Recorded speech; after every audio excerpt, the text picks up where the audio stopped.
Moi, j'aurais souhaité dire deux choses sur ce sujet-là.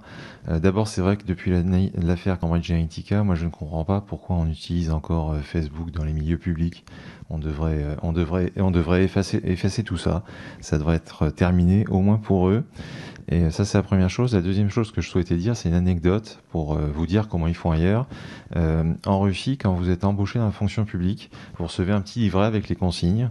Et dans le petit livret, il y a une consigne qui consiste à dire coller un scotch sur la caméra qui est là. Donc ils ont tous un scotch dans la fonction publique russe sur la caméra pour qu'on puisse pas les surveiller. Et je pense que c'est une naïveté qu'il faut qu'on perde aussi bien dans le public que dans le privé. Peut-être une dernière question, parce qu'on arrive à la fin de l'heure. Vous avez évoqué la partie fiscalité et la partie levée de fonds et les difficultés qu'il y avait sur les levées de fonds. Vous avez évoqué, madame, l'idée qu'il fallait qu'on puisse apprendre aux jeunes l'entrepreneuriat, ou en tout cas voilà, vous le faites et vous y participez. J'ai une question sur le droit à l'erreur, sur l'échec. Comment est-ce que, puisque vous dans Opération Lancelot par exemple, ou Forum Athéna, vous avez des entrepreneurs qui sont là, ils ont parfois eu des succès, heureusement, et ils ont parfois eu des échecs. Est-ce que aujourd'hui nous avons des choses à changer dans cette acceptation culturelle de l'échec? Comment est-ce qu'on, et même techniquement, administrativement, est-ce qu'il y a des choses qu'il faut qu'on efface, qu'on gomme, qu'on modifie pour ne pas laisser l'échec comme un boulet que l'on traîne pendant plusieurs années ou plusieurs mois? À cet égard-là, je pense que on peut déjà prendre le problème à la racine.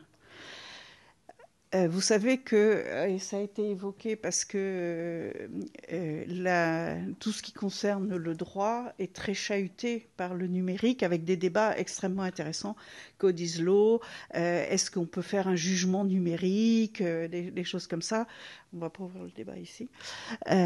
Mais entre autres choses, nous avons un traitement pathétique des tribunaux de commerce.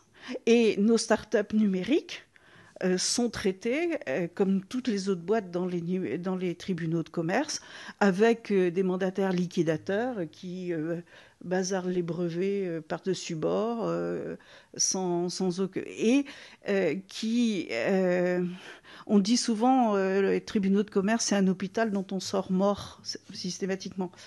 Et ils sortent psychologiquement lessivés. Il faut réformer d'urgence les tribunaux de commerce pour que ce soit des lieux de recyclage. Nous, on a travaillé, alors moi j'ai travaillé avec l'école centrale sur un concept qui s'appelle les débutances.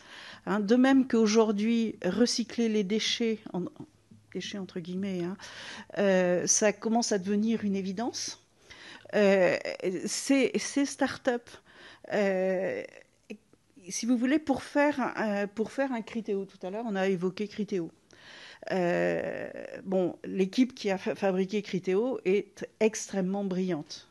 Mais avant d'avoir un Criteo, il y a eu une douzaine de startups qui ont essayé, puis ça n'a pas marché, elles ne se sont pas fait comprendre.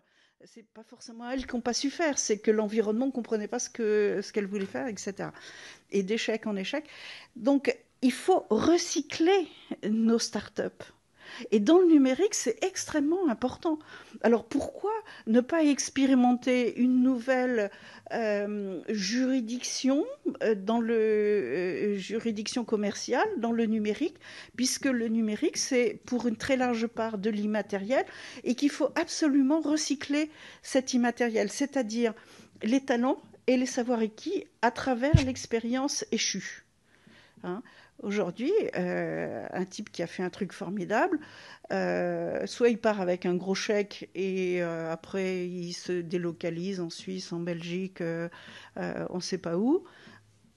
Non, il faut vraiment avoir une pensée de continuité. Pour ma part, je vais à nouveau prendre un exemple. Il y a pas longtemps, j'ai vu un rachat se faire à la barre du tribunal d'une société qui était assez mal en point. Et dans cette société, il y avait un fichier. Et bien, compte tenu du nouveau règlement RGPD, comme dans ce fichier, il n'y avait pas toutes les informations qu'on pouvait avoir pour tout un tas de raisons, et ben, on ne sait pas trop quoi en faire. Donc, je pense que ça illustre un peu ce qui vient d'être dit sur la nécessité d'une juridiction. Les conditions de revente d'actifs numériques, bon, évidemment, les conditions sur les plus-values, l'acceptation effectivement de l'échec dans la façon dont sont écrites les lois. Là, à nouveau, effectivement, c'est code ISO, effectivement. Il faut qu'on change un petit peu notre perception, mais c'est quelque chose qui est plus sur l'écriture. C'est ce que disait Wilfried tout à l'heure. Ça dépend un peu de ce qu'on écrit dans le code pour changer à long terme la culture. Parce que vous voyez bien qu'en France, on a acquis une culture de l'entrepreneuriat et de la start-up ces 15 dernières années. Aujourd'hui, on est le pays d'Europe le plus riche. On a peut-être même plus de petits entrepreneurs qu'aux États-Unis. Donc, il faut simplement continuer cette mutation en l'écrivant dans nos codes juridiques et ça va infuser tout seul, je pense.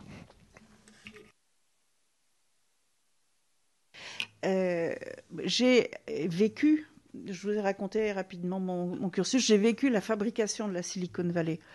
Il y a le storytelling et puis la vraie histoire. La Silicon Valley, c'est un plan général.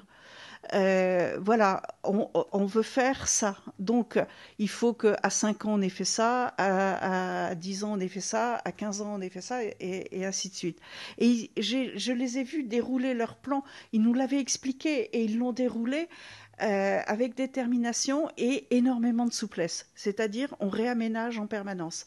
En Asie, il y a des ministres de l'innovation.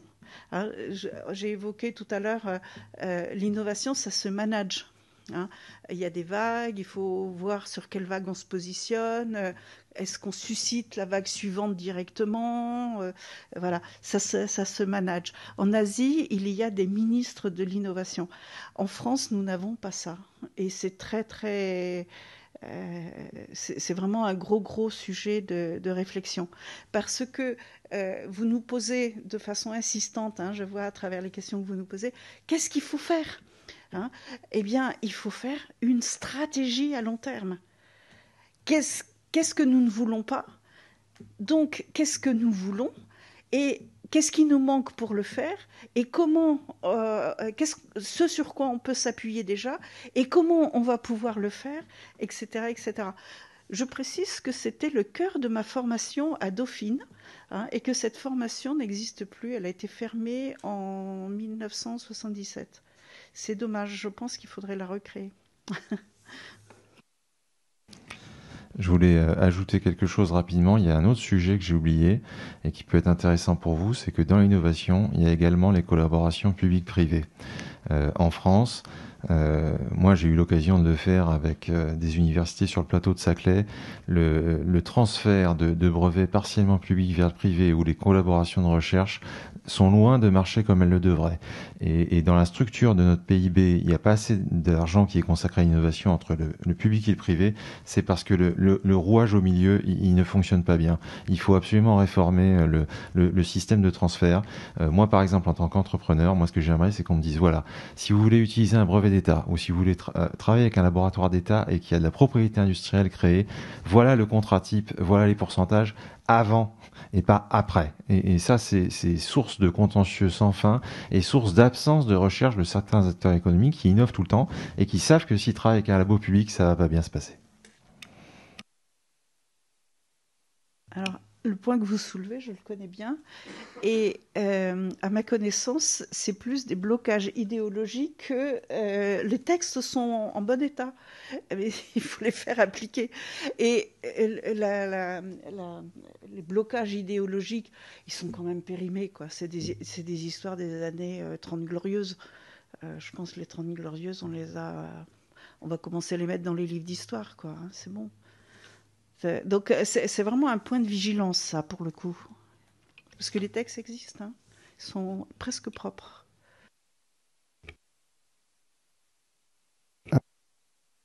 Vous partagez que les textes sont comme il faut et que c'est juste une question de de lien entre les deux et de culture et de voilà, ou est-ce qu'il y a quand même quelque chose à réformer sur la partie des contrats?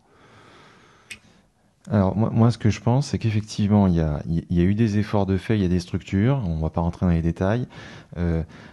Moi, mon point de critique, c'est que dans les collaborations entre le public et le privé, la rémunération est définie à la fin et pas au début. Et moi, en tant qu'entreprise privée, je veux savoir au début combien ça va me coûter. Est-ce que ça va me coûter 1%, 2%, 3% de mon chiffre d'affaires? Je veux pas qu'on me dise à la fin, en fait, et tout bien réfléchi, ça fait tant. C'est pas possible. Voilà, c'est mon point de critique. Mais effectivement, le gros du problème, il est culturel. Parce que moi, entrepreneur, moi je les connaissais pas au début. Pour moi, c'était pas un problème. Je l'ai découvert à la fin. Mais le problème, il est en grande partie culturel, effectivement. Mais il y a ce sujet-là. Ça, c'est un gros sujet.